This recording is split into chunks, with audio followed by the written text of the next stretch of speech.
44 shit, you know what I mean? Busy man.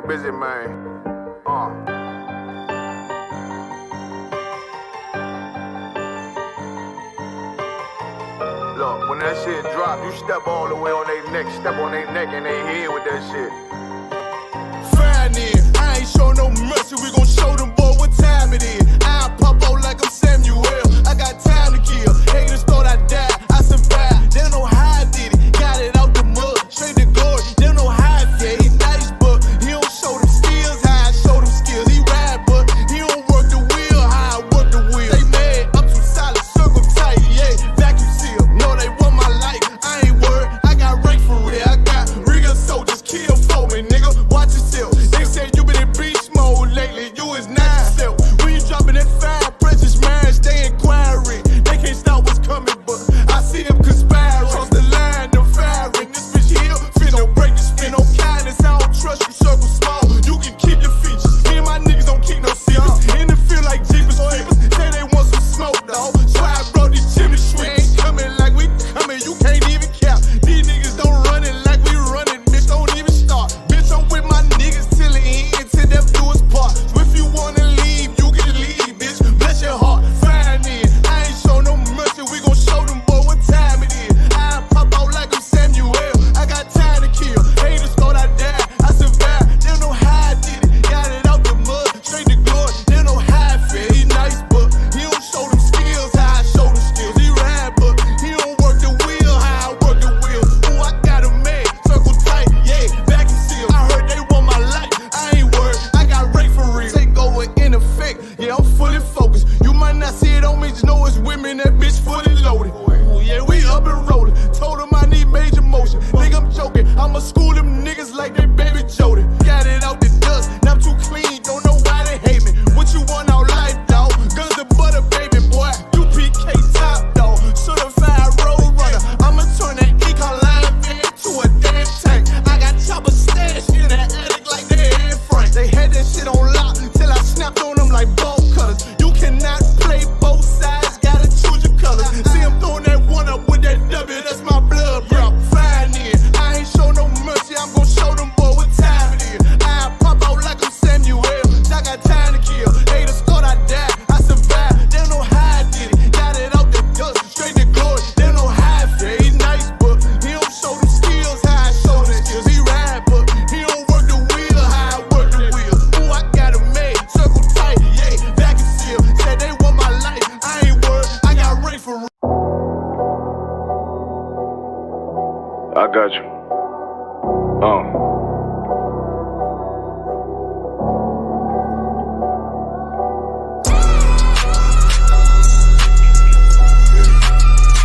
Let it ride real quick. Look. City eyes, it's time to vote God. My God, a real nigga, cause he want no flaw. Posted on the corner like a watchdog. Family secure, got that shot in the closet by the mob ball. Fuck what they heard, tell them it's all true. Be cautious, that foundation voltage can fall through. They gon' fall. Look, I keep this shit 50 times 2. Ain't no more heart in this game, I'm John Q. Colder than the avalanche, way above average. Revenge taste sweet, told him make me an apple crisp. Left us in the valley full of bones, this where hope found. Child become a man, dark sands get broke down. Riding through Evanston with Mark Quad, telling me how the crackers turn his childhood to a ghost town. Poke a stop, nigga, I lay that game down. I feel his pain, cause nothing is the same now. Let my light shine like heaven through a rain cloud. Glock have a fit like my child, no tangent. Try to warn them niggas, we bear arms like tarantulas. Them other niggas rap, I make anthems. I really seen prophets under this banner. Made my enemies bow down on camera. Told my design I wanted black and white like a panda. I'm better than that nigga that sunk dirty Diana. Look, I move like a facility, precious cargo. Spirit ancient, but I got a new semi-auto. Wave that bitch around like where's Wardo. Sleep if they won't, I cut through they Z's like I'm Zorro. Hate me for his name, so I gotta keep that steel clutch. Trust me, I'm not what you think. I squeeze till it click like Dorothy when the heels touch. The world got me dumb, I don't feel much. ride around with Yara down. Just left the state bridge, looking for a bitch better than baby's kid. Remember I dropped Quiet Storm, I've been gone ever since. Still in the field, fuck them niggas on the fence, yeah.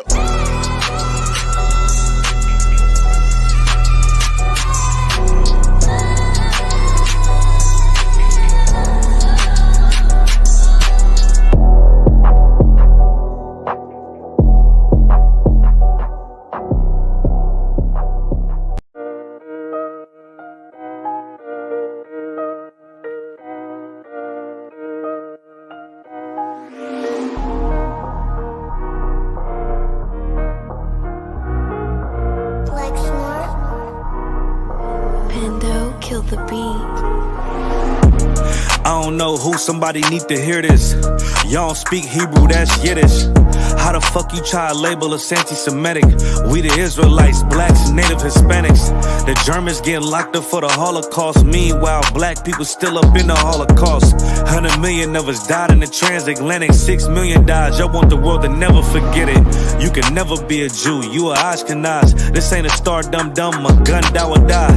Yeah, Yeezy told the truth and got ostracized. Not one person in the Bible had on a yarmulke. We was slaves in America like we was in Egypt. Y'all don't even fit the curses in the Torah neither.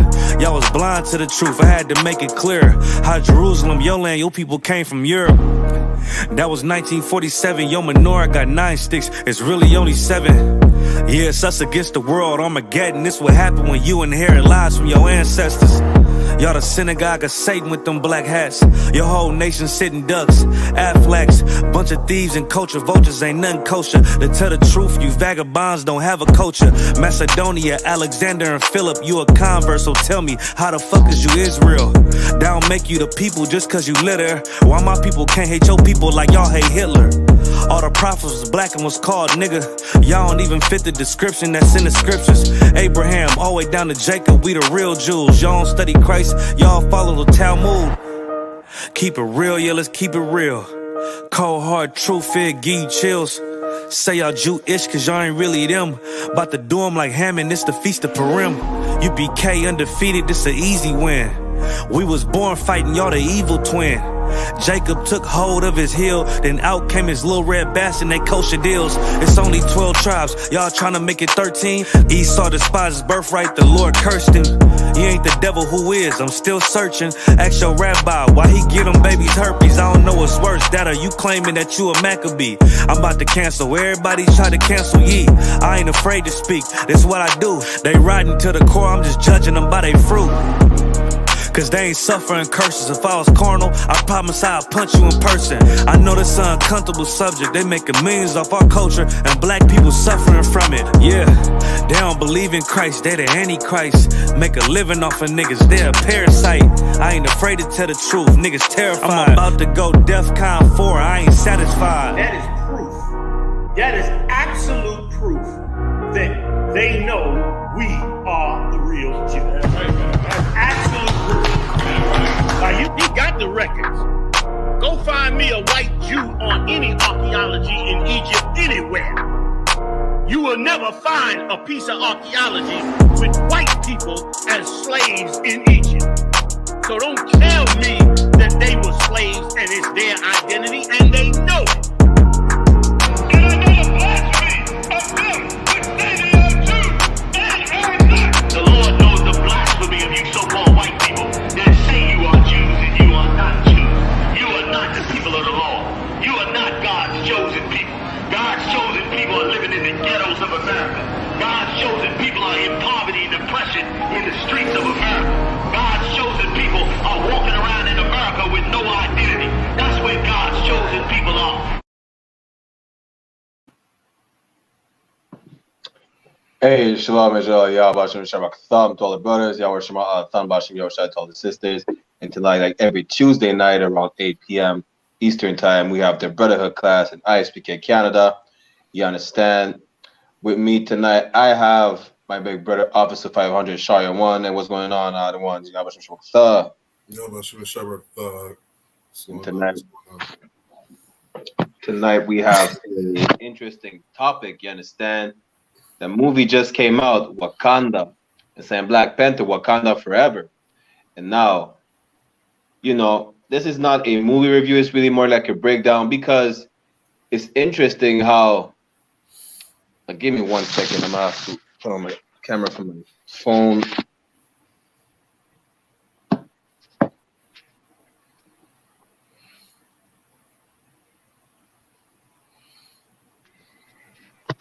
All right, Salakia. So, like I was saying, it's interesting how they portray us in the movie. As always, you understand your oppressor, the goddamn Caucasian man, the cave dweller, is the goddamn devil the Bible speaks of, right?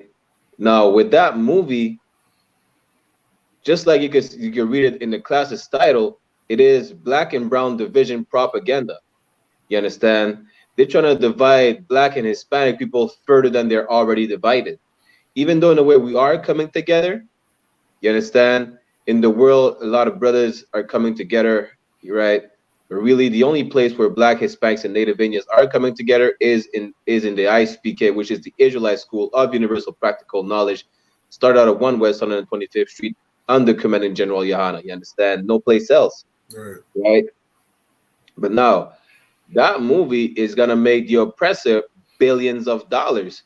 Why? Because he's promoting separation within the so-called Blacks and Hispanic. You understand? I'm not really gonna spoil the movie for you, but here's the thing now. Just like the first Black Panther movie, the villain is a brother. You understand?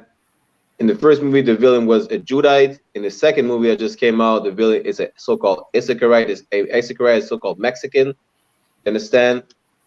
And the thing now is that just like the first movie, the villain are actually the good guys. You understand?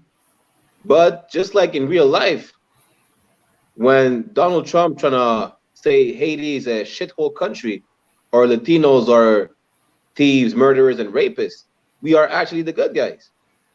You understand? Because yeah, I mean,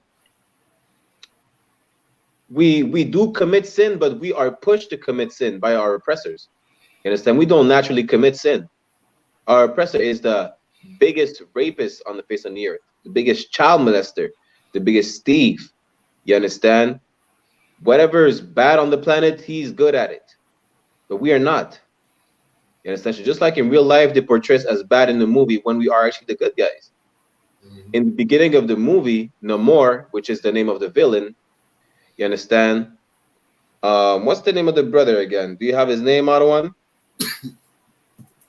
Khan, let me see. But, I'm not so good at with the Spanish. Hey, necesito practicar tu español. Salagit, Tanok or Tanakh. Right. I just got it right here. So Tanakh Huerta Mejia, right? That's the name of the brother, right? Tanakh Huerta Mejia. So this brother now, you understand, in the beginning of the movie, he was telling people from Wakanda, hey, we need to join together, right? These oppressors are trying to, so like they're trying to F around with us, you know? Right. Let's join together, you understand? Give us the oppressor, and, you know, we'll deal with him. Wakanda said, we're going to stick with the white man. You understand? And that's one of the wicked part. And then the wicked part is that not only they're trying to divide us from our Hispanic brothers and sisters, but they're trying to make us join hand in hand and have us identified as Hamites. Right. You understand? That's like, yeah, I was gonna say something else, but that's really wicked right there, because not only that we're not Africans, but they sold us unto the oppressor. You understand? And the oppressor made sure, not only by oppressing us, but by enacting laws and giving orders to make sure that we are separated from our so-called Latinos and Native Indian brothers today. You understand? And that's what this class is about, because they're promoting division between a people they call two different manner of people, which is actually the same people. You understand? And as a matter of fact, we're going to get into some scripture right now, because we're going to show you that that division that they're creating is biblical. Right. In the sense that it has been prophesied that it was going to happen. Black and brown division was going to happen. It's prophesied, you understand? Because not only are we the same people, but It is a plan that it came up with. You understand? To make sure that we remain divided, because they have a how you call they have a saying. It says Salakia. They have a saying. It says divide and conquer, which is what they're doing. They're dividing Black, Hispanics, and Native Indian people, and that's how they're able to conquer us. You understand? That's how they're able to have us under their foot. You understand? That's how they're able to have us in chains, right? Whether it's physically or mentally. You understand? Salaki Adwan, Baba Kushak. Could you grab Psalms chapter 83, Baba Kushak? Come. You understand? We're going to show you right there that that division is biblical, not in a good way, but it has been prophesied that it was going to happen. You understand? Hey, again, these persons are the goddamn devil the Bible speaks of, because they will find any type of way to make sure that, you know, even if it's in a movie, they'll make sure that we remain divided. You understand? And Salakia, I'm gonna point something else, another thing on the movie, right? I just finished watching the movie just now before class. At the end of the movie, Namor, which is played by our Mexican brother, right? I think he's talking to his rib. I forgot who's that woman, if it's his rib or his mother, right? He's talking to a sister. You know, the sister's like, because he was fighting the Hamite, who's actually played by his sister, right? Talking about, she said, give up. You know, if you give up, we're going to make sure we're protecting your land. Meaning, you know, just concede victory, because we're siding with the white man. So, you know, we're going to be able to protect you instead of rebelling. At the end of the day, he ended up giving up. He wasn't fighting anymore, even though he was ready to die, right? Like a real proud Israelite, like a real proud ISUPK, right? He was ready to die. Right. So he gave up. And at the end of the movie, he's talking to his rib or his mother, talking about, you know, she's like, me, you should have never gave up, whatever the case is. He's like, listen, the Black Panther right now is the strongest, is the most powerful person right now. And literally, he's praising a strong Black woman, or the so-called, or what the conscious community would call their God. You understand? Because not only were they pushing division between Black and Hispanic people, but they're also pushing that, you know, strong Black independent woman, or the woman king narrative, which is absolute nonsense. You understand? But that's a topic for another night. Right now we're talking about Black and Hispanic division, right? Read the scripture when you got it out of one, Baba Kusha. Slack, you want me to start in verse 3? Salakia, start at verse 1, as a matter of fact. Kind of. This is Psalms 83 and verse 1. Keep not thou silence, O God. Hold not thy peace, and be not still, O God. Keep reading. For lo, thine enemies make a tumult. Now, see, it's talking about the enemies of God right now.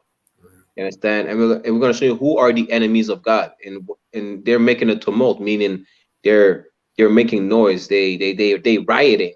You understand? They're making a tumult against God right now. You understand?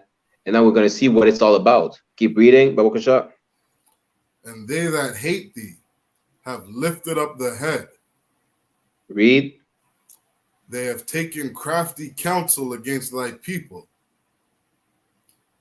and consulted against thy hidden ones. Now, what does it mean to take crafty counsel? You understand? Crafty counsel, whoever's in the chat, what does it mean? Whoever's watching, what does it mean to take crafty counsel? You understand? I'm going to give you like 30 seconds to answer the question. What does it mean to take crafty counsel?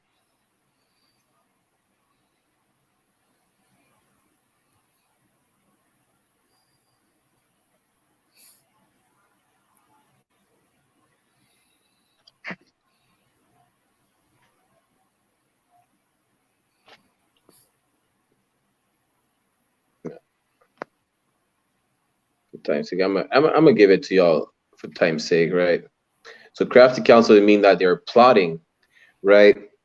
They making a plan, they scheming. You understand? And it's talking about against the people of the Most High. And we're going to show you who the people of the Most High is in a second, right? But so give me 1 second. Oh, sure.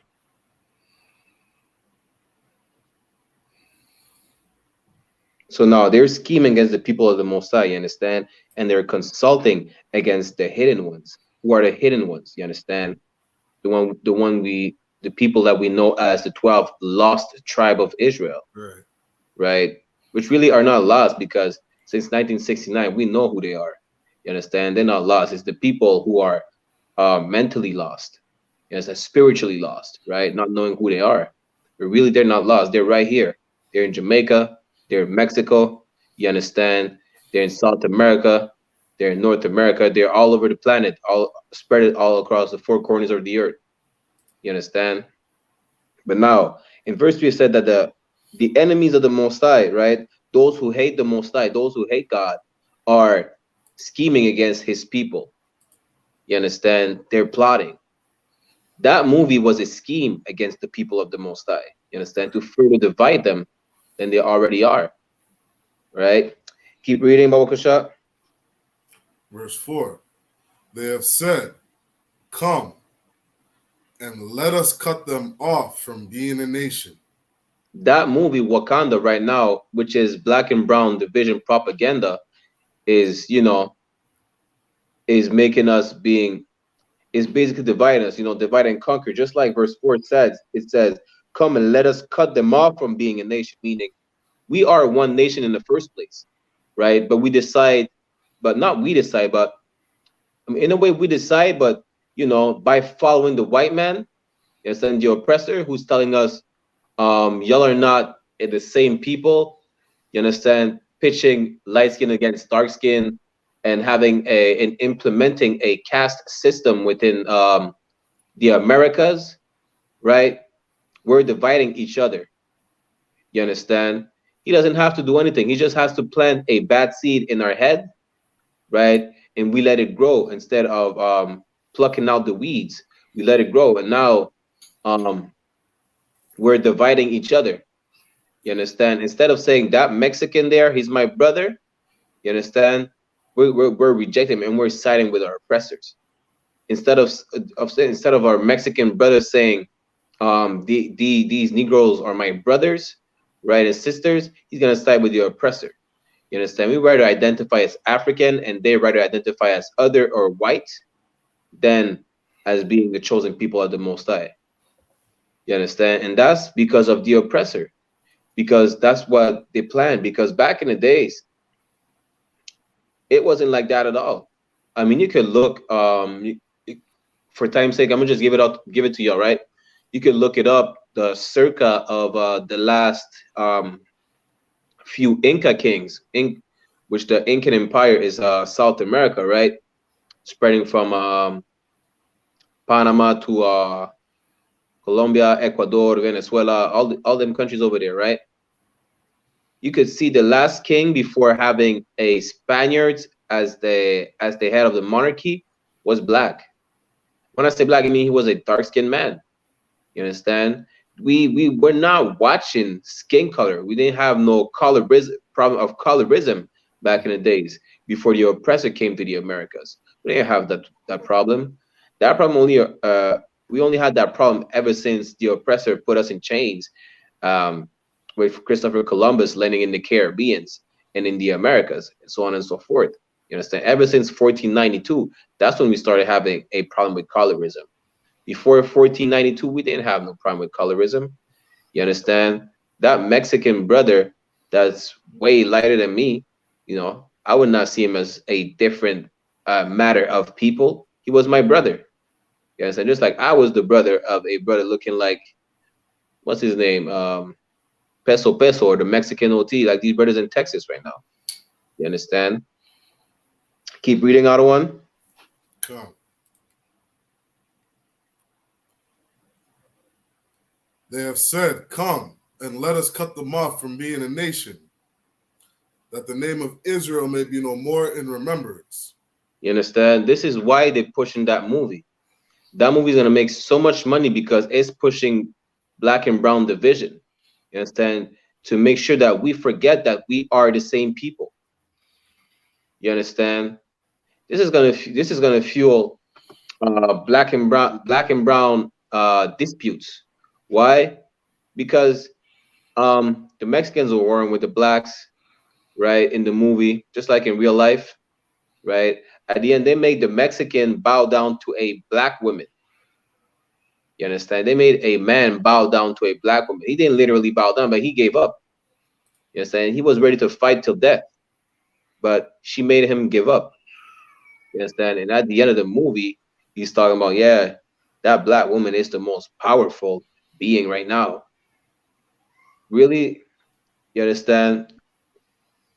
And that's really that's what the conscious community pushes, right? That the black woman is God. That is not our culture. Fighting each other is not our culture. Putting our women on the forefront of war is not our culture. You understand? Colorism is not our culture. The caste system is not our culture. You understand? Every single thing that the so-called Hamites, so-called Africans or Hamites partake in is not our culture. Just to prove you one more thing. At the end of the movie, like, I don't know if y'all remember in the first movie, right? They have two Hamite tribes, one representing the gorilla, the other one the Black Panther. And the gorilla, he went to challenge the Black Panther, right? Chadwick Boseman. At the end of the movie, he's challenging the woman now. Just to show you how Hamites are really effeminate. Why would you challenge a woman to fight? Like, how does that make sense? I see the Hamite talking about he's a big monkey and everything, which is really, you know, another image of the oppressor. But at the end of the day, they go with that narrative, right? Challenging a woman to fight. You understand? That's just to show you how we are not Hamites. You understand? That we should not even identify with them. So what are you gonna do next? You're gonna challenge the next woman to fight? Why? Because she has more power than you and you want to prove you're stronger than her? Like, how does that even make sense? You understand? But really, they're trying to, like I read in verse 4, they're trying to cut us off from being a nation. You understand? So that we forget who we are. You understand? That movie is not only pushing black and brown division, it's also pushing the fact that we are Africans, which we are not. You understand? Just like I just said, whatever Africans partake in, we don't. Africans eat bushmeat. Are you ready to eat bushmeat? Are you ready to eat monkey meat? Giant river rats? Yes, then you always want to talk about, oh, my ancestors, they came from Nigeria, or they came from Congo, or they came from whatever country in West or Central Africa. But you're not even ready to partake in the culture that your so-called ancestors were partaking in. That's because these people were not your ancestors. You understand? Are you ready to cut off a part of the private parts of your women to prevent them from having any pleasure? Are you ready to eat whatever bushmeat is out there, whether it's rat, snake, bat, whatever the case is? You understand? I know some African people, they told me straight up, we eat everything. You understand? There's that documentary about I think it's in Liberia, right? Salakia, if you remember, I think it's in Liberia, they have the child soldiers with general butt naked going to war and eating human meat. Salakia. There's that documentary on Vice, you know. I'm pretty sure it's like, if it's not Liberia, it's one of them countries there, right? You're having African warlords fighting each other. You have a kid, right, talking about, I just killed this young girl, you know, I'm holding her heart. He's holding an organ up to the camera talking about, I just killed this girl, now I'm about to eat her organs, her heart out, whatever the case is. Is that what That's the people you identify with. You understand? Hey, Shalom, Carlos Garcia, Yahweh Shabbat. What's going on, hermano? I think you're right. I think that was in Congo. I mean, that's all over Africa, to be honest. You understand? Africans are not even united with themselves, but you want to unite with the whole continent? Y'all not making any sense. You understand? Just to remind you now, before separating yourself with Mexicans, with other Latino people, you should separate yourself from the actual oppressor, because Latinos are not oppressing black people. Right. You understand? I mean, there is racism in Latino countries. We're gonna touch on that just now. But listen, separate yourself from Africa. Africans don't give a damn about you. You understand? After Selassie came to Jamaica, right? There was a bunch. It was mainly Jamaicans, but other also West Indians identifying as Rastafarians. You understand? Following that philosophy, they went into Ethiopia because Ethiopians were giving them a piece of land, whatever the case is, in Shashamani, right? Now, Ethiopians are taking back the land, talking about, we don't want you here. You understand? Go back to Jamaica. Go back to Vinci or whatever. You understand? Because they're not your people. They know you are not the same people, right? But yeah, y'all want to identify as, oh, we're the Cushites. We're West Africans, we're the Moors, and this and that. It's like a go ahead, Otto. Salaki, if I may, like you're bringing out some heavy points. You know what I mean? And you know, for anybody watching, I don't want this to go over your head. Like, right, even staying right here in Psalms, like, we got to understand as a people. And when I say as a people, I mean Black, Hispanics, and Native Americans. We have enemies. There are people that hate us. You understand? Like, I was watching a movie with someone the other day, and by the end of the movie, this was another Marvel movie. By the end of the movie, they're saying, "Oh, that had such a good, like a good, what do you call it? Like a good lesson, right? Like there's something you can learn from the movie, something that was good." And as soon as they said that, I immediately went to the people that made this film absolutely hate us. And I know there's nothing that can be in this film that's good for us or that's going to teach us anything good or any good way about life. And so I'm speaking to this person and they're running down, you know, like what they learned from the movie, what they took from the movie. And as I'm listening to the, what do you call it? To like the outcome or the moral of the story, I'm like, this is evil as hell for Blacks, Hispanics, and Native Americans.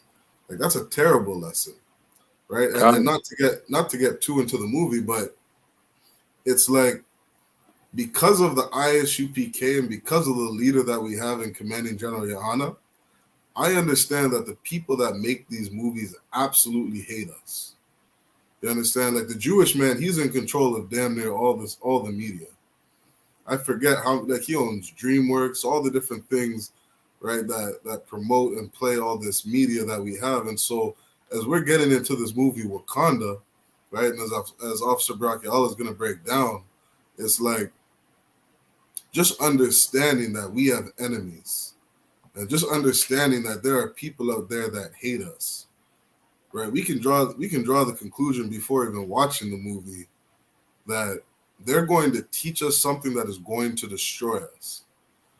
And when Officer Bracchiala is getting into the Psalms about how they're trying to, right, like play us against each other. They're trying to play blacks against blacks, blacks against Hispanics. It's like, that's not even a surprise. That's not even a surprise to somebody that understands what's going on. It's not a surprise to any brother or sister who's in the I.S.U.P.K. because we know who the devil the Bible is, who the devil the Bible speaks of. Damn right. We know who the enemies of Israel are. You understand? And it's not just the oppressor. It's not just the European man. You understand? There's so many nations out there trying to destroy us. And it's time that, then this is why this Brotherhood class is so important, because Blacks, Hispanics, and Native Americans, we have to gather together. We have to love one another. We have to unite and build each other up because nobody else on this earth will. Salaki.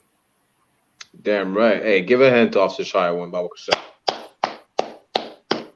You understand? That was everybody was bringing up. You understand? But let me pull something else out. One second. Carlos Garcia said, I got in a fight with an old white lady because I told her Jesus was a black man and she can't handle the truth. Right. I mean, hey, I'm gonna tell you one thing, Ak, right, brother? Get into the I.S.U.P.K. You understand? Do your 90 days.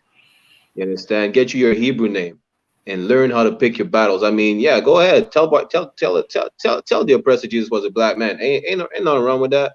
You understand? But choose your battle wisely at the same time, right? Not only that. So let me get back to what I was saying, right? Because we're gonna jump in on the Latino side just in a few seconds, right? We need to stop identifying as Africans. Because like I just said, a lot of Rastafarians from the West Indies who went into Ethiopia are being kicked out right now. Talking about, you're not our people, you know, give us our land back. You understand? If you don't remember, Haiti wanted to be part of, was it the African Coalition or something like that? Right? Africa told Haiti, you are not African enough. You understand? Africans told Haiti, you are not African enough. You can't join us. Because they know we're not the same people. You understand? As a matter of fact, a lot of African countries like Benin and some other countries are actually apologizing for their role in the slave trade. Come. Right? Carlos Garcia, I'll be. Hey, Salakia, brother, give me 1 second. Salakia, I don't want. Could you post Carlos Garcia, in what zone are you in? You understand? If you're in Canada or in the United States, wherever you are, let us know. We're gonna give you the number to contact for the school in your zone. All right, put it in the chat. We're gonna give you the number to contact for the school in your zone. All right. But yeah, let me keep going. Right. So a lot of countries are actually apologizing for their role in the slave trade because they know that they sold us to the oppressor. And really, it's not that they feel bad about it. It's just they realize it backfired on them. They sold us to the oppressor. Now the oppressor is oppressing them too. You understand? But really, they don't give a damn about us. They don't give a damn they sold us to the white man. You understand? They don't feel bad about it. They don't have no honest remorse about it. You understand? It just backfired on them. That's it. Now they realize, yeah, they made a mistake. It backfired on us. So like, let's at least apologize. You understand? One. Could you get me Genesis chapter 9, verse 25, Bakasha? Come. Right? And give me 1 second. All right, I'll be right back. Come.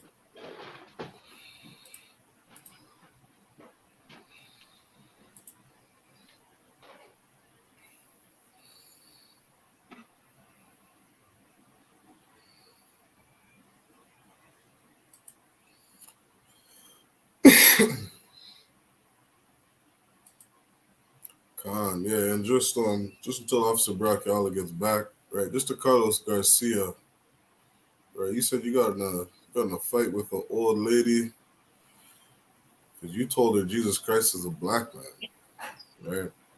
That is an absolutely biblical thing, right? If you go to the book of John, chapter 3, John chapter 3 and verse 11, it says, "Verily, verily, I say unto thee, we speak that we do know, and testify that we have seen, and ye receive not our witness." You got to understand that people are going to hate you for the things that you say. People are going to hate you for telling the truth, right? The world is not going to accept that Jesus Christ is a black man. You understand? Nobody's okay with that because people hate the truth. You understand? And Christ understood that, and Christ taught his disciples that. A lot of people out there, they're too carnal-minded to understand, right? Like even in that parable, Christ was saying that, Slaki, how did he put it? He said, how can you understand heavenly things when you can't understand earthly things? Right?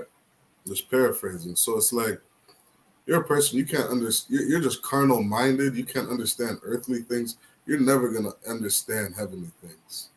People are never going to understand why it's so important that Jesus Christ is a black man from the tribe of Judah. You understand? That's something that's so important, but the world's not going to accept that. Yeah. Salaki, Brakel. Go ahead. Guys, Salaki, Arwan. We're going to read Genesis chapter 9, verse 25. After you get that scripture, could you post Officer Zabaja's number in the chat? Babakusha? Come. So Carlos Garcia, we're going to give you the number of the man who's over Ontario. All right. His name is Officer 1000 Zabaja. You understand? We're going to give you his number just now. Just bear with us. And if you don't mind, what is the seed of your father? Where is your father from? You understand? What nationality are you? Right? I assume that with that name, Garcia, you are a Latino. You understand? One of the Latino brothers in Northern Kingdom. But what nationality are you? What tribe you're from? You understand? So in the meantime, you could go ahead and read Genesis chapter 9, verse 25. Okay. So look at Genesis chapter 9 and verse 25. And he said, cursed be Canaan. A servant of servants shall he be unto his brethren. You understand? Now, Canaan was cursed because, you understand, if you read a few verses above, I mean, Cain was cursed because he mocked his father. He saw his father's nakedness. He mocked him. You understand? But the thing is now, just to show that you are not an African, right? You're not a Hamite, right? One of the curse of Canaan is to be a servant of servants. You understand? You could see that Canaan, right? You see that a son of Ham, you understand? They love every single oppressor. Right? It just reminds me that even there's a scene in that movie, right? After the Mexican brother talked to the people in Wakanda talking about, you know, give me the white man, I'm gonna kill him, we should join hand in hand. The Wakanda people said, let's go see our favorite, what's the word again? Let's go see our favorite colonizer. I was like, whoa, wait a minute. What did she just say? Let's go see our favorite colonizer. I was like, good night.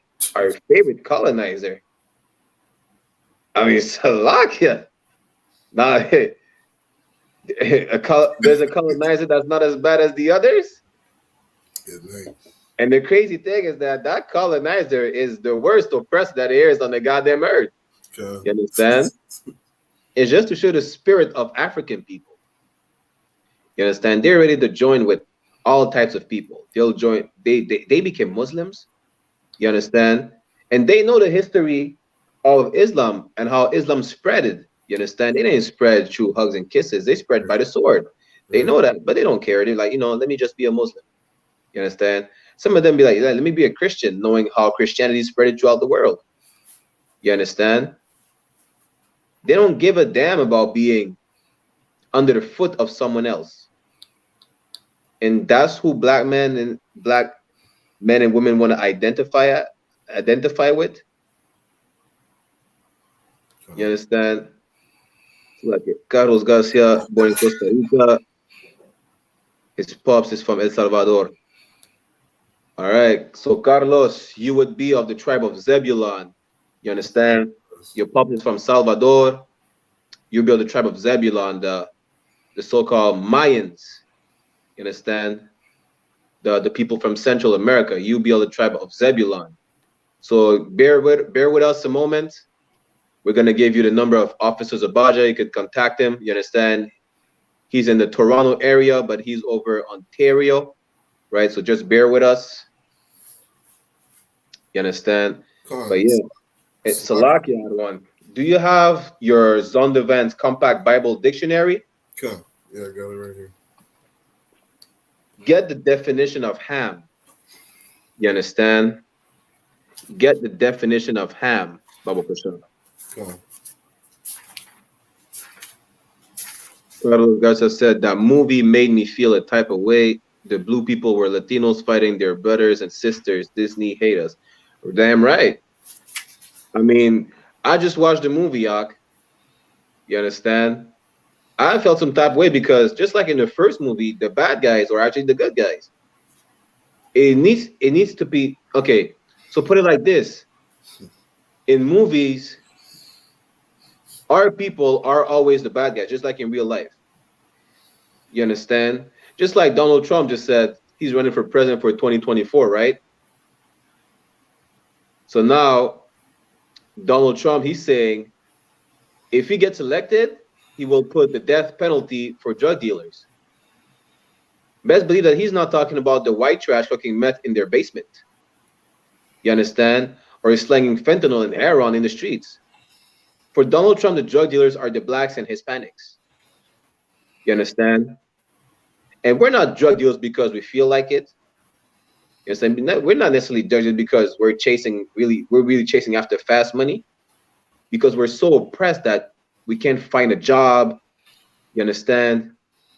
We're being destroyed to the point that, you know, we don't see no other option but to turn to crime.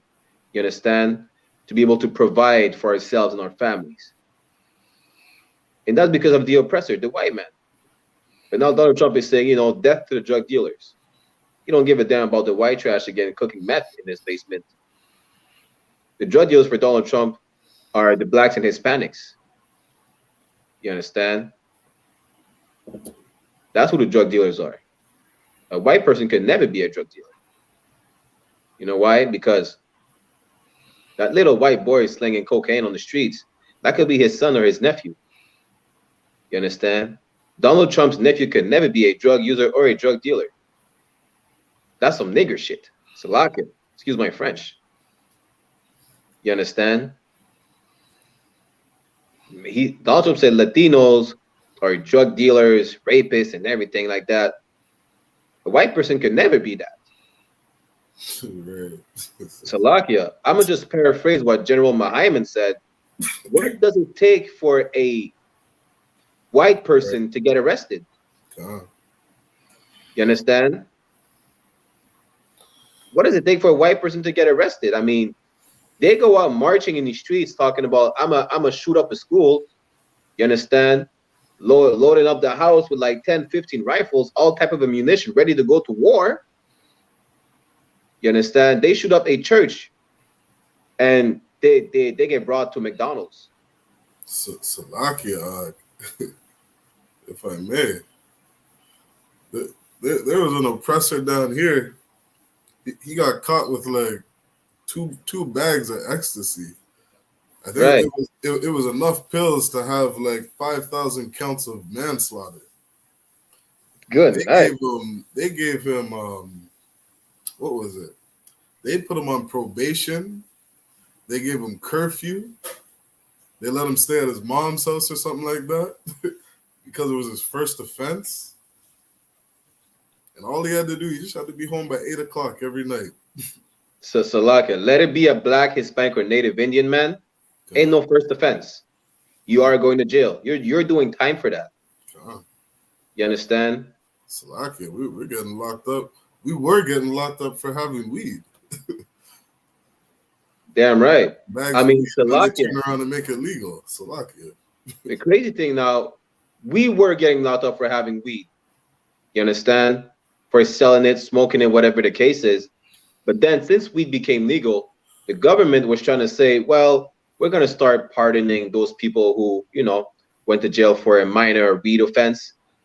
But out of all the thousands of people that have been arrested, I think not even 500 have been released. Sure. You understand? It just showed the government really don't give a damn, because it is a lucrative business to have prisoners in the jail. They making money like that. You understand? Don't just think like, well, prisoners are costing us money.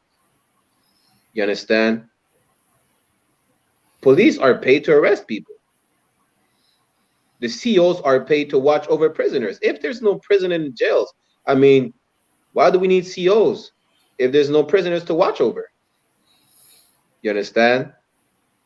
And there's so many, I mean, there's so many oppressors, criminal organizations, but yet we are the one filling the prisons. Sure. You understand? You're not going to see a whole mafia family in prison. Not at the same time. You understand? But Salakia, let's get back to the Zondervan Bible Dictionary, Baba Kusha. Sure. Right? Let's read the definition of ham. Read it when you got it. In Salakia. Go ahead. God will say, my community, they're giving all the jobs to the Indians from India. It's bowl, and they give some job to my people picking tomatoes in the field, riding bikes. Damn right. You understand? Damn right. That's just to show you the mind of the oppressor, really. It's like he will put other nation that he's oppressing over us, because they know they will oppress us as well. That's their job. Their job is to oppress us, you understand, and to not give us any type of rest, and it's understand, not give us any type of chance to be able to survive. They pushing us towards crime, basically, right? Because not all of our people really want to work in the fields. I mean, I'm from Montreal. In Montreal is the same. In the fields right now, we have the Latino brothers, a lot of them mostly Mexicans or Guatemalans, Honduran, right? And we have West Indian brothers, Jamaicans, we have Haitians as well. You understand? We working in the field, we picking apples, fruits, whatever the case is. Really, they give us the shit and jobs. Excuse my French again. You understand? And then not all the brothers want to remain in that position. Some brothers or their children, whatever the case is, will result to crime, you know, because they're trying to provide, they're trying to gain access to a bigger paycheck. You understand? Maybe, of course, it is not the right way to do it. You understand? If you gotta suffer in the field, suffer in the field. Do it, earn your money the righteous way. You understand? Don't go out selling drugs or whatever the case is, or robbing people. You understand? But the thing is that there's a reason why we do such things. You understand? But yeah, now for time's sake, yeah, read that when you got it out, because then we're gonna switch on the Latino side. We have an article to bring up about our brother, you understand, talking about the racism in Latino America and how they're trying to divide us even from before that movie. You understand? During slavery, they're trying to divide us the same way, right? Now, read that, Babakasha. Okay. This is the definition of ham in the Zondervan's Pictorial Bible Dictionary. Now, let me show you that book. This is the Zondervan Pictorial Compact Bible Dictionary, right? Officer Shaiwan has a bigger version. I have the compact version right here. Also have the bigger version, but you understand? This book it provides you definitions of words or terms that are found throughout the Bible. Now we're going to read the definition of Ham. You understand? Go ahead. Ham, the youngest son of Noah, born probably about 96 years before the flood, and one of the 8 persons to live through the flood. He became the progenitor of the dark races. Right. Not the Negroes. Not who? Not the Negroes. Not who? Not the Negroes. So Ham, one of the three sons of Noah, became the progenitor. Progenitor means the father or forefather of the dark races, but not the Negroes. Now, it may be confusing for you because, right, aren't the Negroes a dark race? You understand? We're going to keep reading. Keep reading. Not the Negroes, but the Egyptians, Ethiopians, Libyans, and Canaanites. Now, I'm showing you right here that Ham is the forefather of the African nations, which are the Egyptians, not the Egyptians you see today, right? Not the Arab people. Those are invaders. Before them, by the time of Pharaoh and them, Egyptians were dark-skinned people. Right. The Ethiopians, who are also known as the Cushites, or also who are the ancient Babylonians, were dark-skinned people.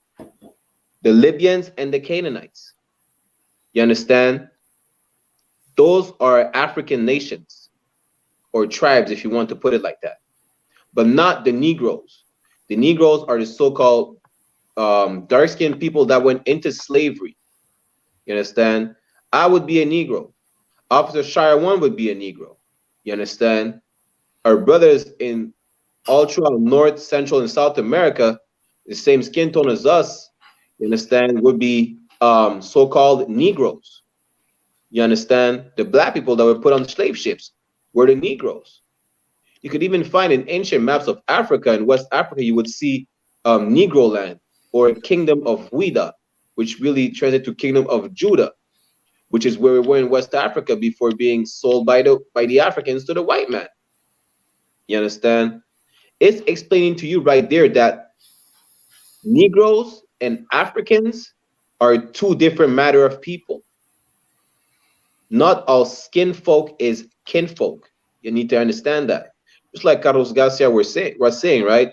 They given in his zone, right? They given jobs to the Indians from India. You understand? Those East Indians are dark-skinned people, but they're not our people neither. You understand? The Arabs, a lot of Arabs are dark-skinned as well, but they're not our people. Some Asians are dark-skinned. The Aborigines in Australia or Hawaii, New Guinea are dark-skinned people. But it's not because you're dark-skinned that you are the same people. Right. You understand? Not all skin folk is skin folk. Separate from these oppressors. The African is one of our oppressors. You understand? But the white man, the Caucasian man, the goddamn devil the Bible speaks of, is the worst oppressor we have on the face of the earth. We need to separate from these oppressors. Stop trying to save all these oppressors. Stop trying to identify with oppressors because, you understand, they look like you, you look like them. We don't even look like Hamites, to be honest. Honestly, I could identify Ham most of the time just by looking at them. That's right. You understand? We don't even cook the same food. Scratch the bushmeat and everything. What about that fufu delicacy? Delicacy. You understand? Their plates look like hey, I don't even know what it looks like. Guys, they're frying up mosquito hamburgers. They're making mosquito hamburgers. I mean, hey, shout out to my Mexican brothers with the chapulines, but these aren't mosquitoes. You understand? They making mosquito burgers, mosquito patties. You understand? They shower in cow piss. Right. Literally. I'm not making anything up. This is like common knowledge. They mutilating their daughters at a very young age on the excuse that they should not have any pleasure with any man when they grow up. You understand? These people are vile. And yet you want to identify as them? And a lot of you will say, well, We were not always like that. It's with the white man. The white man did not make you eat monkey meat. The white man did not make African mutilate their daughters. This is just African culture. You understand? A lot of things that the white man does, he's actually copying from Africans. Talking about, the African continent was against LGBT, the LGBT movement. That's a goddamn lie. A lot of these pharaohs were, a lot of these Egyptian gods are actually part of the alphabet gang and are transformers. And they sleep with animals. How do you think they have a half man, half bird, half man, half pigeon? You understand? That's the thing that you don't want to talk about. You only want to see, oh yeah, African is such a rich continent. That's where we're from. This and that. You understand? Really, Africa is a vile place. It is the land of flies. You understand? Sure, Africans are getting oppressed by the white man, but I mean, the white man's oppressing everybody, even his own people. That doesn't mean that we are the same people because we have the same skin tone and we're being oppressed by the same person. I'm not Chinese because I'm getting oppressed by the same oppressor that Chinese are oppressed by. You understand? Like, y'all are trying to make it make sense, but really y'all are just making a fool out of yourself. You're trying to identify with a people that doesn't give a damn about you. You understand? We have a troll in the chat.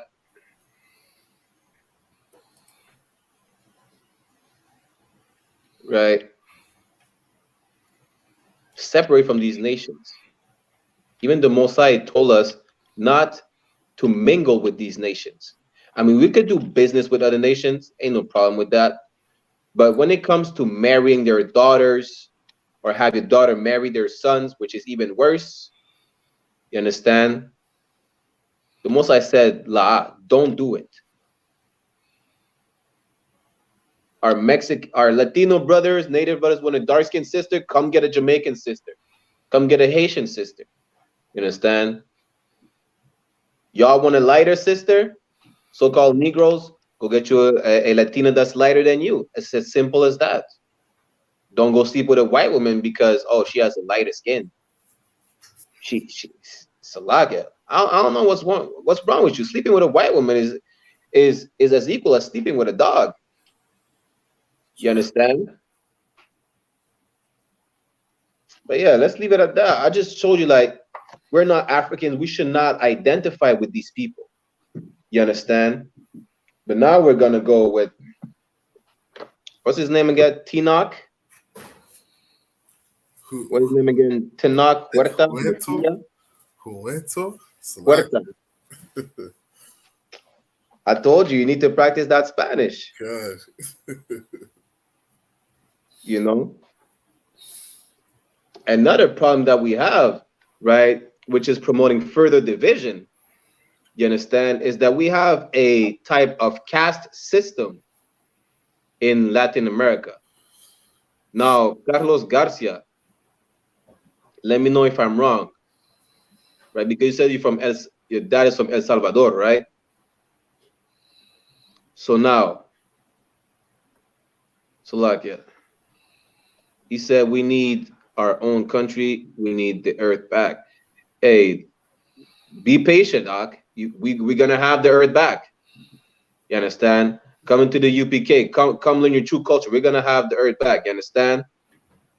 Watch none. Just be patient, right? Slovakia. Can I bring out a scripture for that, if I may? Khan, go ahead, Ottawa. Could you grab Matthew 18 for me? Or Slovakia, Matthew 5.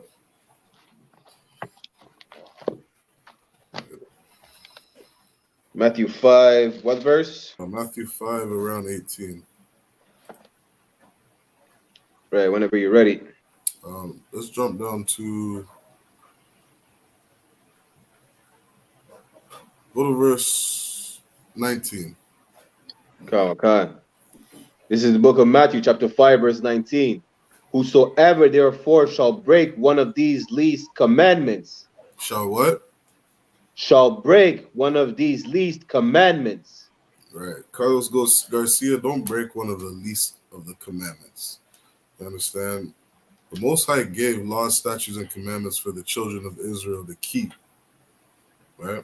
And because we didn't keep them, that's why we're in the position we are. Right? Keep reading. Kawakai. And shall teach men so. Right. Not only did we break these commandments, right, but we got pastors going around teaching us that we don't have to keep the laws, statutes, and commandments.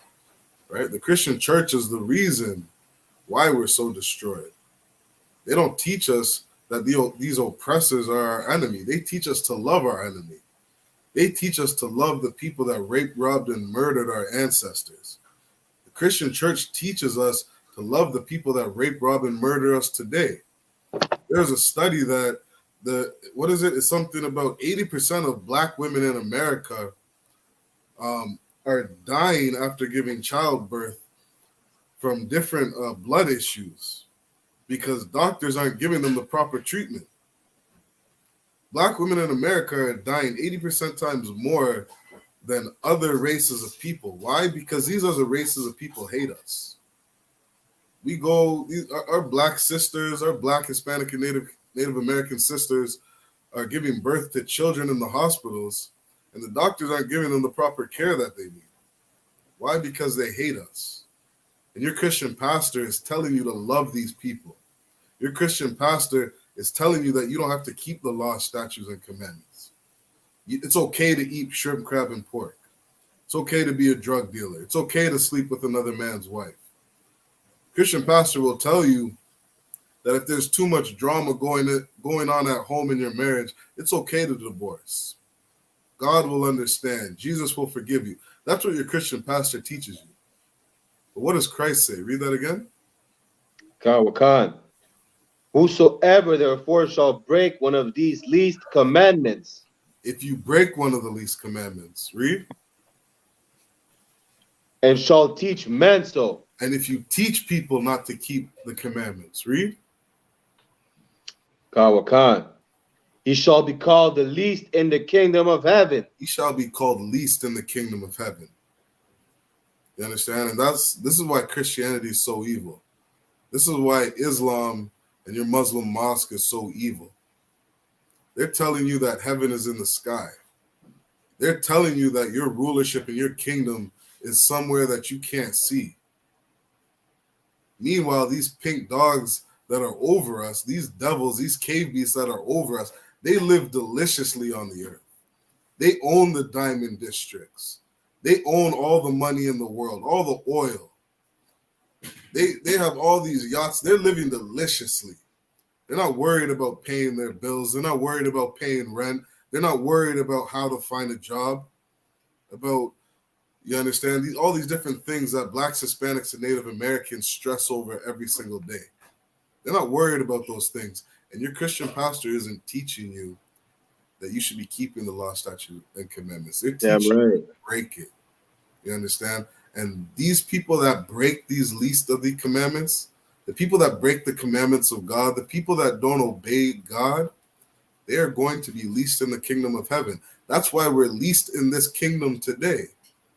This is why we don't have our own land, why we don't have our own country. We don't have our own military, our own dollar bill. We don't have proper leadership.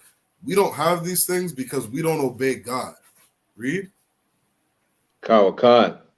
But whosoever shall do and teach them. But if you keep these laws, statutes, and commandments, this is what Christ is telling you. Understand? Matthew 19, this is red letter. This is Christ.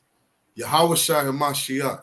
He is telling the people that obey him, the people that follow him, he's telling Blacks, Hispanics, and Native Americans, the lost tribes of the nation of Israel, the lost 12 tribes of the nation of Israel. He is telling you to keep the law, statutes, and commandments. Read.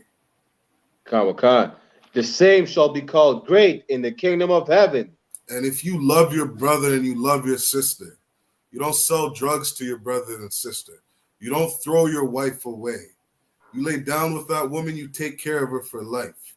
You don't steal, you don't kill. You obey these laws, statutes, and commandments, you will get your own land. You'll get that land flowing of milk and honey. You'll get your kingdom. You'll get your rulership. And that exists here on earth. Right? Salaki. No swear one. That's Most High in Christ. You understand? Yeah, let's go for time's sake, right? I have an article right here. We're gonna get into further division that they're promoting, and that's been ever since slavery. You understand? Ever since 1492, where that, to quote Carlos Garcia, pink-skinned dog of Christopher Columbus came over in the Americas. You understand? God, what's that? So like, it's funny how the Romans worship Jesus today, but they're the ones who crucified him. Let me correct you, Carlos. The Christians, the Romans, there's no Caucasian person. As a matter of fact, there's no Christian or Catholic worshiping Jesus. Yeah. The so-called white man they call Jesus Christ ignorantly, his real name is Caesar Borgia. You understand? He's the son, the illegitimate son of Pope Alexander, I think the fourth, right? If I'm not mistaken. You understand? And they're using him to portray Jesus Christ. And Salakia, you could find in the scriptures, right? I'm just paraphrasing that Jesus Christ is a dark-skinned black man. I'm just paraphrasing, right? In Revelation chapter 1, verse 13 to 15, Jesus Christ is a dark-skinned black man, you understand, with hair like wool. You understand? He's not no sissy-looking white beach boy. You understand? That man right here is Caesar Borgia. He was a homosexual. He was the boyfriend of Leonardo da Vinci. He was having sexual relationship with his sister Lucretia. He had a bunch of STDs, whatever the case is. And that's the man they're using to portray as Jesus Christ, but they're not worshiping Jesus. You understand? But like I said, keep tuning into class. We'll have more classes. We have classes Monday, Friday, every day of the week, except Sunday, you understand? Go ahead, ask your questions, right? But for time's sake, I'm going to just go back in the topic of the black and brown division, right? And let's go with Tinoch Huerta Mejia. You understand?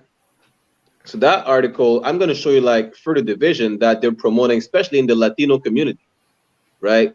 I mean, they're doing that all over the Americas and the Caribbeans, where they're pitching light skin against dark skin, whatever the case is. But in Latino America, it gets deeper than in the Caribbean and North America, right?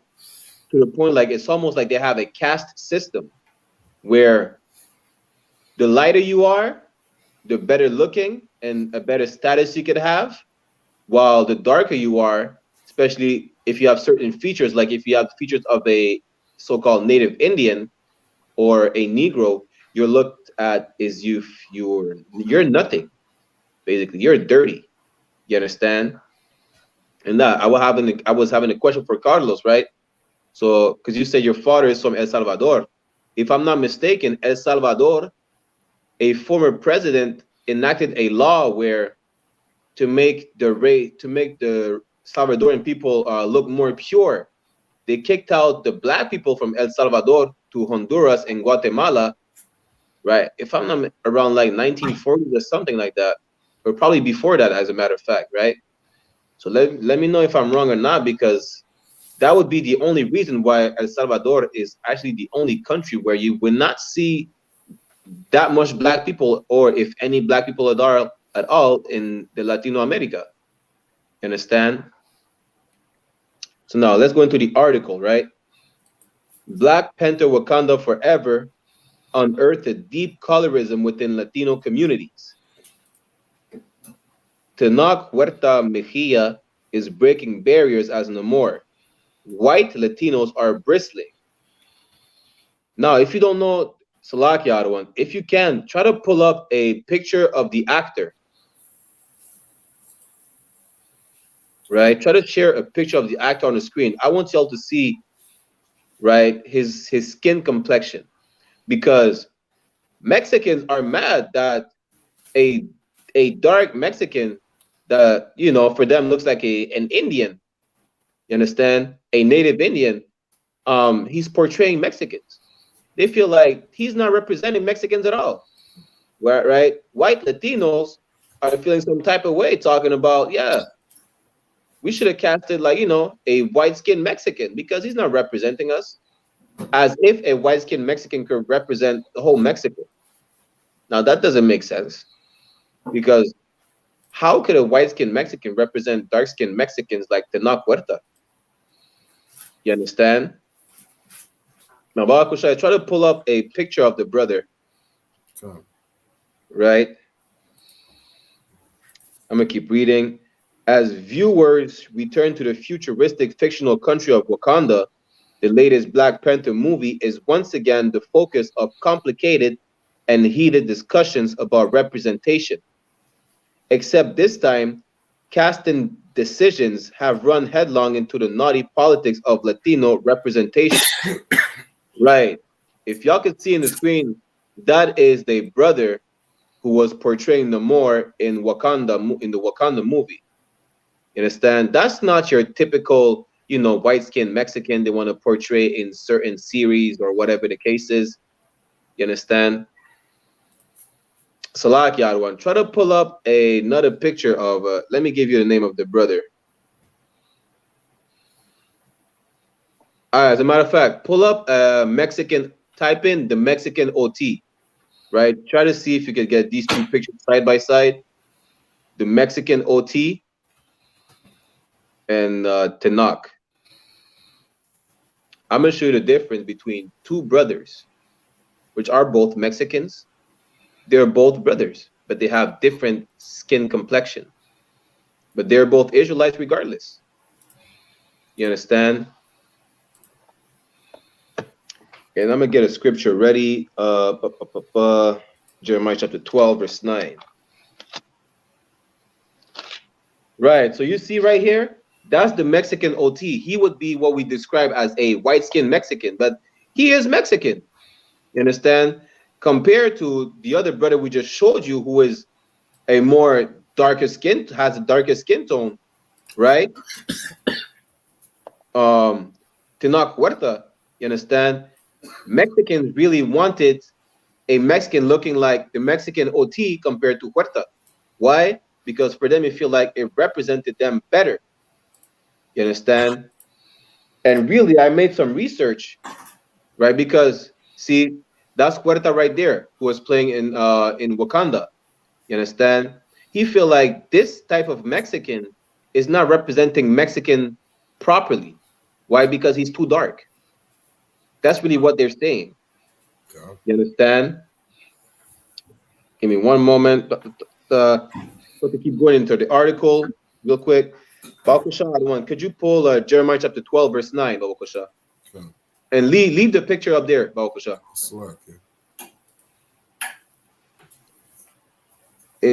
Carlos Garcia said in Costa Rica, there's a province called Lemon, and in the province it's 90% black brothers. Damn right. I mean, I was in Ecuador. In Ecuador, we have Las Esmeraldas. It's mostly black brothers over there, right? Just like in Colombia, I think it's in Barranquilla or San Andres, is mostly black brothers over there. You understand?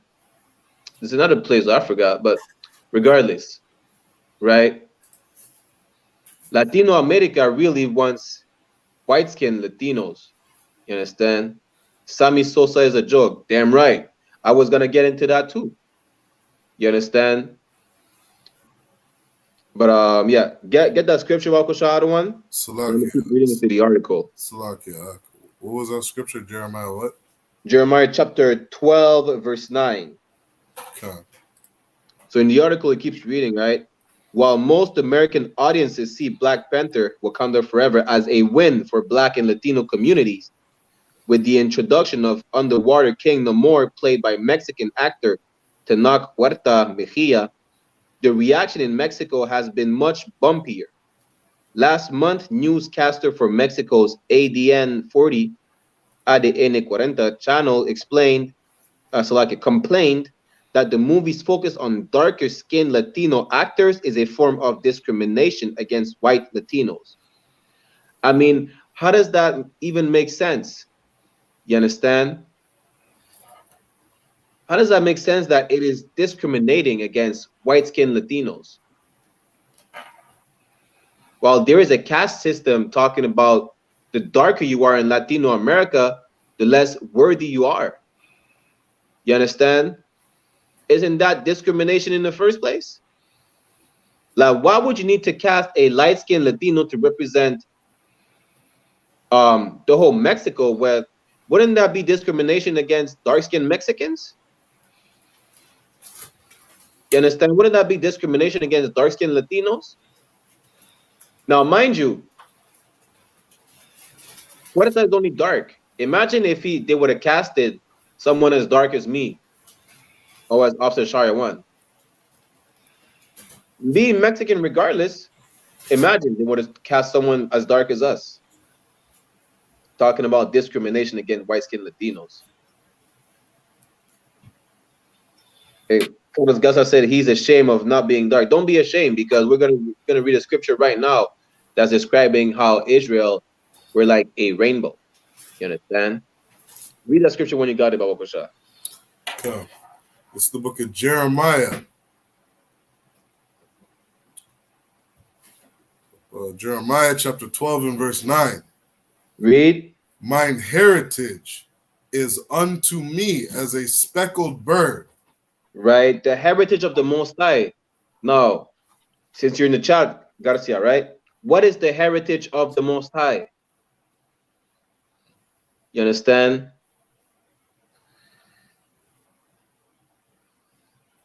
What is the heritage of the Most High? I'm going to give you like 15, 20 seconds to respond, right? Just for time's sake.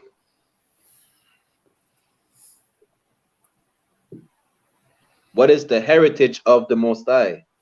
We're in Jeremiah chapter 12, verse 9.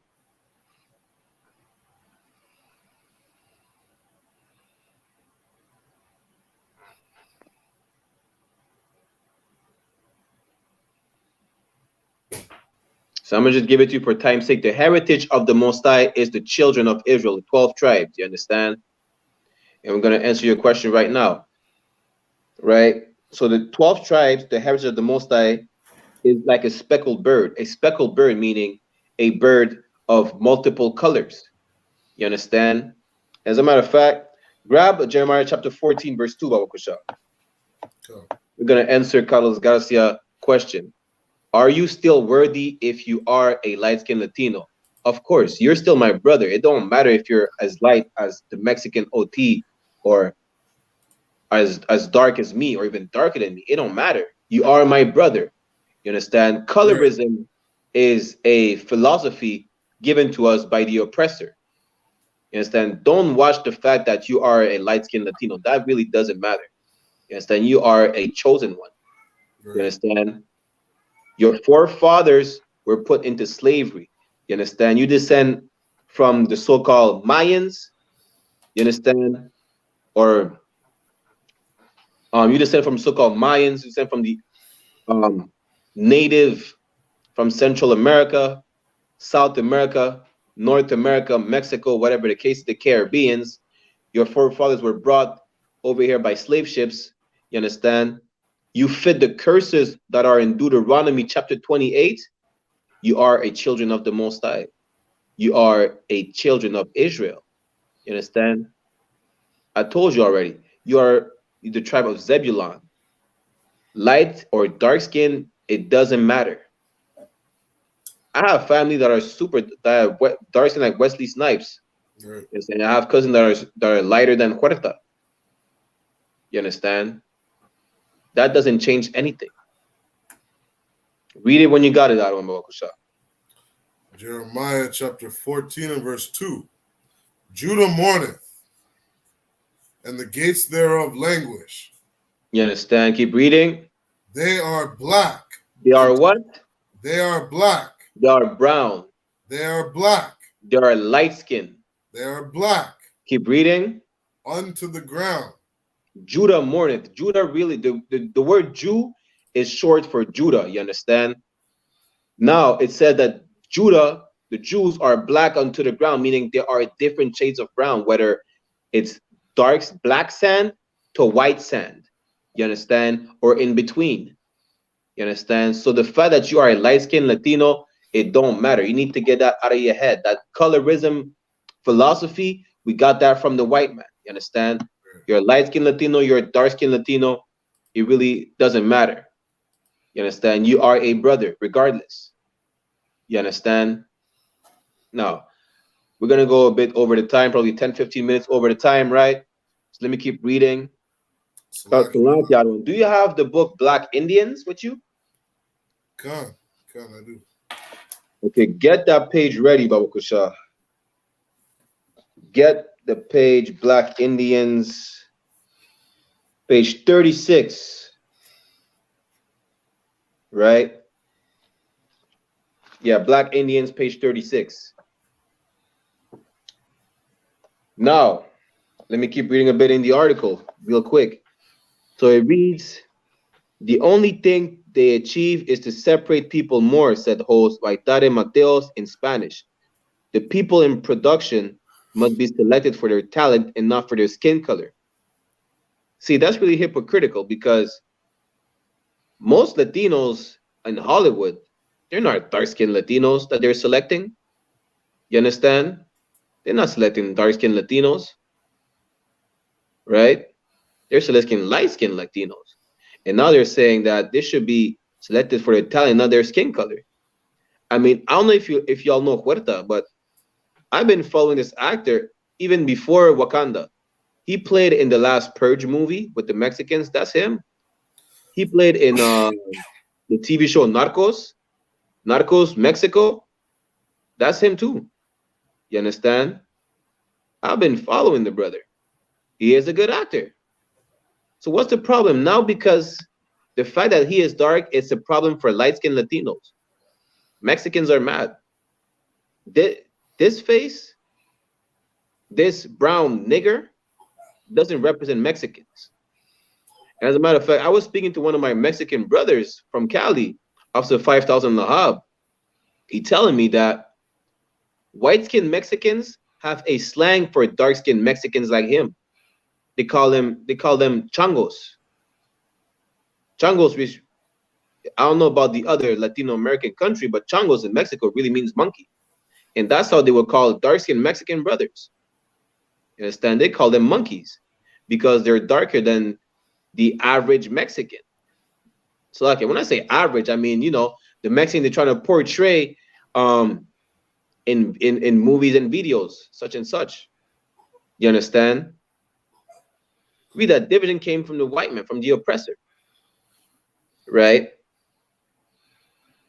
And if I keep reading, right, a little bit, it says for centuries, colorism or the discrimination against those with darker skin tone within the same group has haunted Latino communities across the Americas. The echoes of the Spanish caste system still impact everything from health outcomes to job opportunities. The violent history is something that Black Panther, Wakanda Forever, tries to address. The characters portrayed by Latinos are intended to be Mesoamerican, and that's key to the story, which grapples the horrors of colonialism. You understand? Give me one moment. For time's sake, y'all could look it up yourself, what the Mexicans are saying about Huerta, you know, being too dark to portray Latinos in the movie. You understand? But that's something that's been going on for centuries. That's nothing new. You understand? That caste system, right? It would impact the job opportunities you could get, the life insurance, the medical assistance that you could get, because, you know, the whiter the better. You understand? Again, just like I mentioned before, this is a reason why you don't see that much, if any, Black people in Salvador right now. Because a former president enacted a law to kick all them out, just to make the race more pure. You understand? They pushed them out to Honduras and Guatemala. Now El Salvador is the only country in Latin America where you don't see Black people like that, because they were kicked out. You understand? That doesn't mean there is no black. It doesn't mean that there's no black Salvadoreños.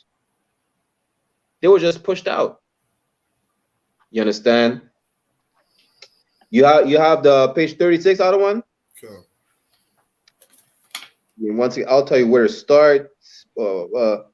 Start at the last paragraph. It says it was in Mexico. Okay. So we're gonna read you a paragraph from the Black Indians. You could take down the picture.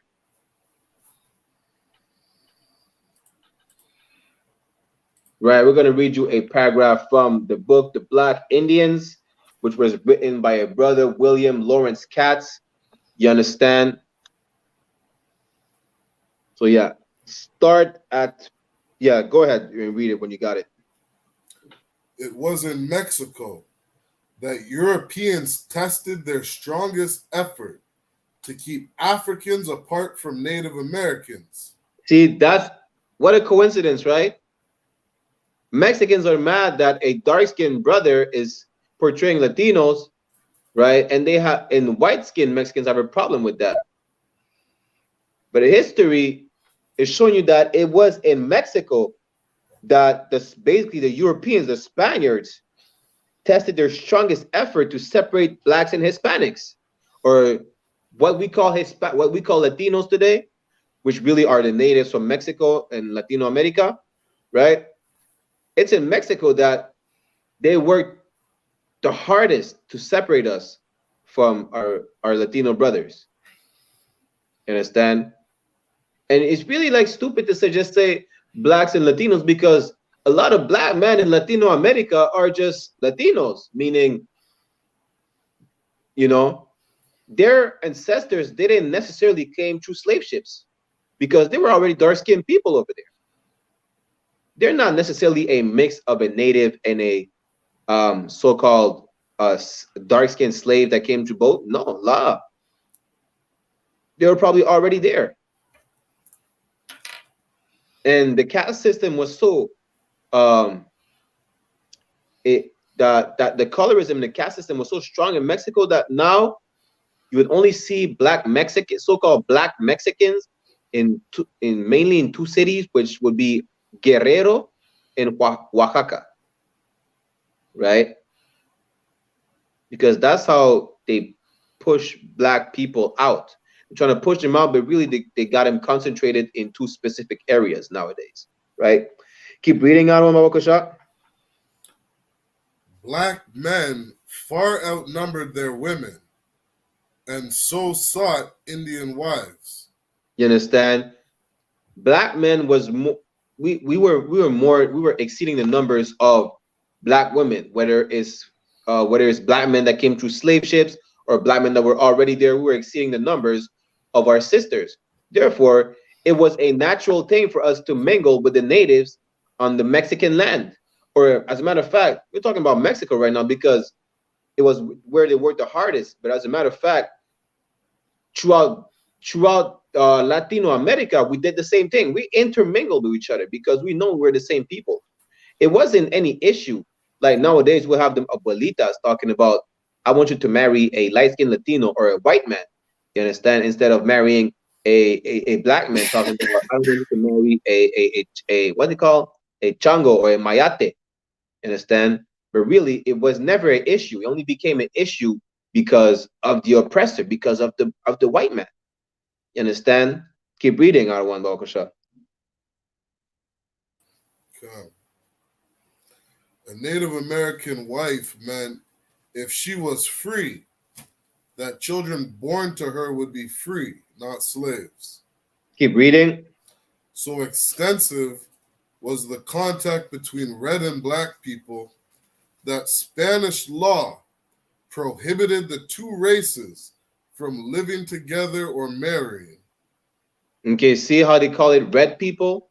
Really, this is another derogative term to identify a native, calling them red. Right? When they know they were brown-skinned people, even today in 2022, they say we were never red, we were brown-skinned, right? But now the fact that we were intermingling so much, the Spaniards had to enact laws. You had to make sure that to prohibit the contact between natives and so-called black people. You understand? That's just to show you at the beginning of class. We read Psalms 83, how they were trying to divide us by any means necessary. They even enacted laws to make sure that they divide us. You understand? We would not be able to mingle with each other. Right? That's how harsh they were working to split us up. You understand? That's just to show you how much of a devil the oppressor is. Right? Keep reading. As early as 1523, Hernando Cortez was given a royal order to keep Indians in their villages, apart from Africans at all costs. You understand? We were not able, they worked at all costs to make sure that we're split up. We're separated at all costs. It didn't, as a matter of fact, it didn't matter. Even if it would cost them all their riches, that would not matter to them. They needed to make sure that we could not unite together. You understand? That's how hard they were working to split us up. Right?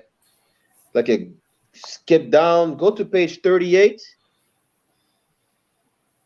Right? And read the first sentence. Again, this book is called Black Indians. Carlos Garcia, you could find this book on Amazon. Right? So go ahead and read it. The first sentence, Babakosha.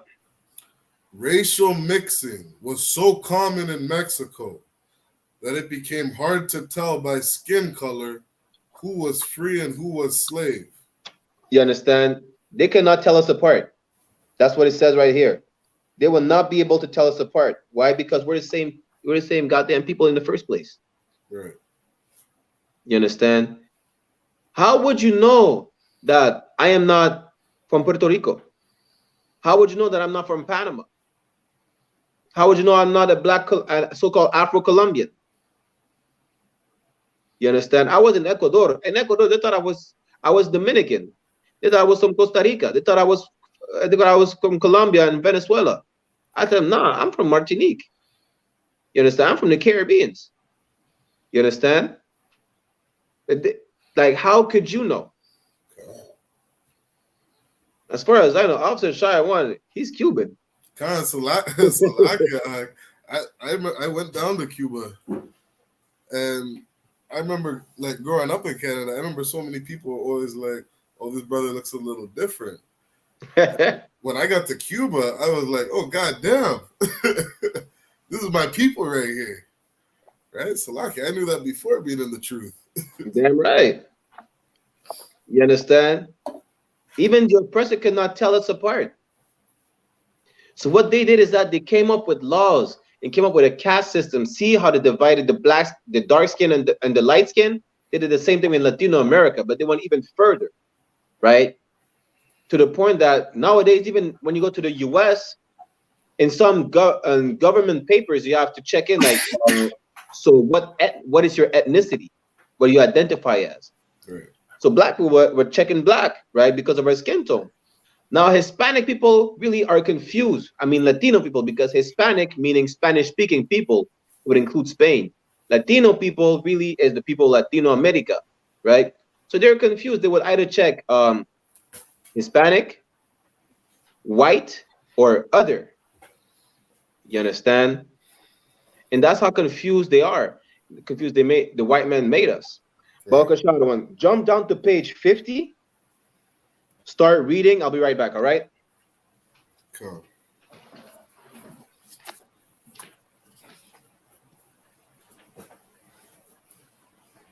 This is page 50 in Black Indians. Each time it had returned to planting and harvesting abundant crops. The meaning of Palmares and its legendary rulers was the people of color in the Western Hemisphere meant to be free. This idea terrified Europeans more than the powerful armies and defenses of Palmares.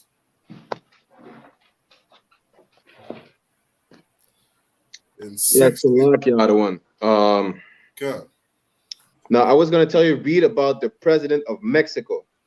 God. This is the president of Mexico. In 1615, King So, Philip. 1 second. Read the second paragraph. God. Not only did Mexico's maroon experience prepare its mixed races to march to independence, but it cast up a leader in Vincent Guerrero, a black Indian. Born in Ixtla in 1782, Guerrero's parents were of mixed European, Indian, and African stock. You can stop right there, right? So yeah, excuse my brother. He don't speak Spanish like that. Really, the name is Vicente Guerrero, right? Not only was he the first Mexican president, he was the first black president of the Americas. Yeah. You understand? Vicente Guerrero, right? So now, Mexicans are a proud people. They have a problem with Tenoch when Vicente Guerrero, the first president of the Americas, the first president of Mexico, was a black man. Make it make sense. Emiliano Zapata, you understand, was a dark-skinned Mexican just like Huerta, right? But then they want to talk about it doesn't represent the Mexican people. It doesn't represent it's discrimination against white Latinos. So what would you say about Vicente Guerrero or Emiliano Zapata or Joaquin Murrieta? You understand? The Robin Hood of the West or the Robin Hood of El Dorado, right? What would you say about these brothers? You understand? You got to let go of, stop trying to, and this really, not only is it implemented by Caucasian people to divide us, but it's stuck to our brain. The reason why it's stuck, it's stuck with us is because of Christianity. Yeah. You understand? We thinking that Jesus is white, our Savior is white. You understand? So I rather identify as a white person who is going to be saved than a black person who's going to be damned. You understand? And that's our issue right now. We need to let go of the indoctrination of the oppressor. The oppressor dirtied our mind, dirtied our brains. We need to start that brainwash, meaning not be hypnotized. And, you know, when they say brainwash, they're always talking about, you know, you're being hypnotized by the government or you're believing everything. No, when we say brainwash in the UPKs, mean to wash your brain, to clean it. You understand? Because right now it's full of dirtiness, right? You're thinking Jesus is white. You're thinking all nations should be saved. You're thinking black and Hispanic are not the same people. That's all dirtiness in your mind. You understand? You need to wash that shit out. Salaki, excuse my French. You need to wash them things out. You understand? You've been programmed the wrong way. Just like Carlos Gassa was saying, right? He grew up as a Catholic, you said? Salakia. I don't exactly remember. You said Catholic in the comments, whatever the case is. Understand? Our people grew up as Catholic, Christians, Rastafarians, whatever the case is, name it, right? We're being programmed the wrong way, thinking that because so-called blacks, Hispanics, and Native Indian people are really the only people on the face of the earth that anything wrong could happen to them, and we still would have to forgive and forget whatever happened to us at the end of whoever did it to us. You understand? But the white man is not forgiving the Japanese for Pearl Harbor. The Japanese is not forgiving the Caucasian for the atomic bomb.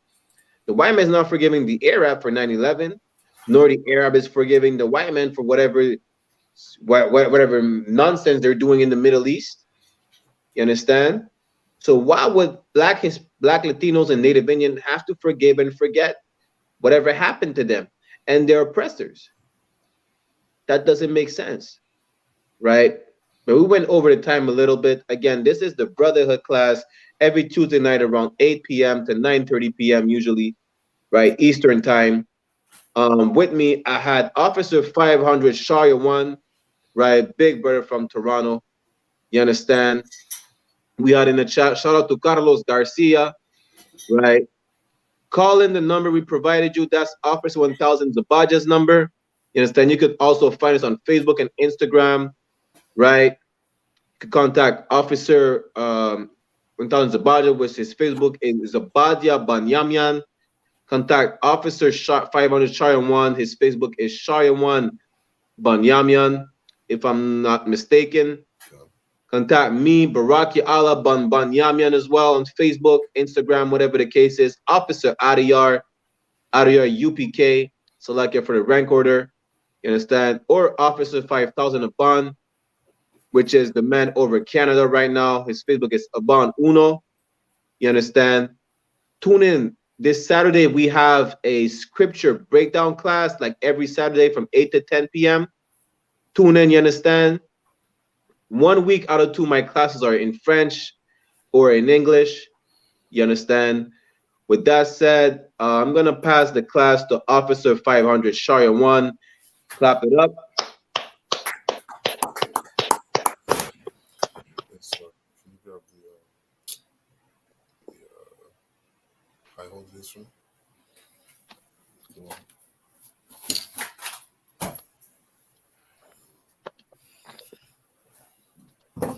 All right, let's clap it up for Officer 500 Barakiala.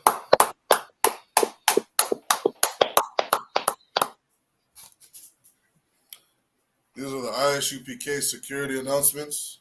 We are the I.S.U.P.K, started out of 1 West, 125th Street, Harlem, New York. Rule for new brothers and sisters. When a new brother or sister comes into the school, they're off limits for 6 months. They're to be saluted only. They're here to shed themselves of the world. They need transportation, the teacher will arrange it. After 6 months, if a brother or sister has an interest in a particular person, he or she must get permission from the head to speak to a brother or sister. There's another 6 months in which the brother and sister will court each other. After this 6-month period, the brother and sister will get permission from the head to marry. Tithes, which is a commandment. You can read about it in Numbers chapter 18, verse 21, and Malachi chapter 3, verses 8 to 10. Ma'ashura means tenth in the Hebrew.